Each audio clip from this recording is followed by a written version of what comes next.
राधे राधे, जय श्री कृष्णा। आज मैं आपको बैसाख मास के महात्म्य का 8वां अध्याय सुनाने जा रही हूँ। अन्नदान न करने का एक इतिहास मैं आपसे कहता हूँ।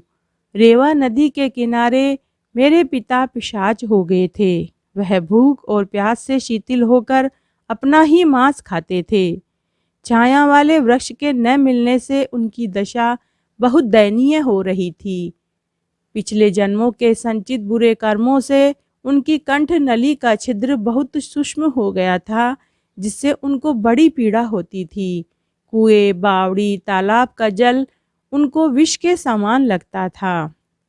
मैं गंगा यात्रा को जा रहा था। उस समय रेवा नदी के किनारे वहां पहुंचा तो मैंने ये अद्भुत दृश्य देखा कि हालमली के वृक्ष के नीचे बैठा हुआ एक पिशाच अपना ही मांस खा रहा है और प्यास के मारे उसकी हालत बहुत दयनीय है। वह मुझे देखते ही मारने के लिए दौड़ा, परंतु मेरे तेज के सामने वह हताश हो गया। मुझे उसके ऊपर दया आई। मैंने उससे कहा कि डरने का कोई कारण नहीं है। तुम कौन हो, अपना सारा वृतांत मुझसे कहो। मैं तुमको शीघ्र ही तुम्हें इस दुख से छुड़ा दूंगा। वह नहीं जानता था कि मैं उसका पुत्र हूँ। वह कहने लगा कि मैं आनर्त देश में भूराक्त नामक एक नगर था, उसमें मैं संस्कृत गोत्र में उत्पन्न हुआ और मैत्र मेरा नाम था। तप, दान और यज्ञ से मेरी बड़ी श्रद्धा थी। मैंने संपूर्ण विद्या पढ़ी और पढ़ाई करी, परंतु मैंने बैसाख मास में कभी अन्न दान नहीं किया। मेरे विचार से इसी कारण मुझको यह पिशाच योनि मिली है और कोई कारण मुझे दिखाई नहीं देता। मेरा पुत्र श्रुतदेव नामक बड़ा विद्वान और महात्मा और धर्मात्मा है।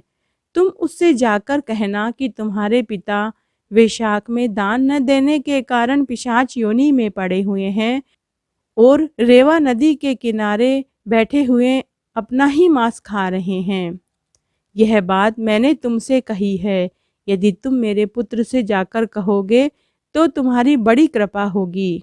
मैं अपने पिता की यह बात सुनकर दुख के कारण रोता हुआ उनके पैरों में पड़ गया और कहने लगा कि पिताजी, मैं ही आपका पुत्र हूँ। देवयोग से यहाँ मैं आया हुआ था।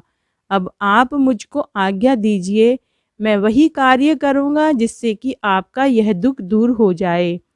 तब वह बड़ी प्रसन्नता के साथ कहने लगे कि यात्रा करके शीघ्र घर जाओ और मेष संक्रांति में स्नान करके भगवान विष्णु के निमित्त अन्न का अनादि और अन्य चीज़ों का दान किसी श्रेष्ठ ब्राह्मण को कर दो, जिससे सहकुटुंब मेरी मुक्ति हो जाएगी। मैंने तीर्थ यात्रा करके घर आकर जैसे मेरे पिताजी ने मुझे कहा था मैंने वैसा ही किया। मैंने तीर्थ यात्रा करके घर आया और बैसाख के मास में अन्न दान किया। तब मेरे पिता पिशाच योनि से मुक्त होकर उन्होंने मुझे ढेरों आशीर्वाद देते हुए विमान में बैठकर बैकुंठ लोक को चले गए। सो हे राजन, मैंने तुमसे धर्म का यह सारभूत कहा। अब और तुम्हारी क्या सुनने की इच्छा है?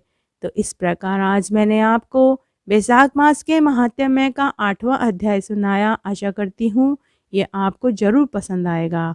अगर आपको यह अध्याय अच्छा लगे तो कमेंट बॉक्स में जय हो विष्णु भगवान की जरूर लिखें। धन्यवाद।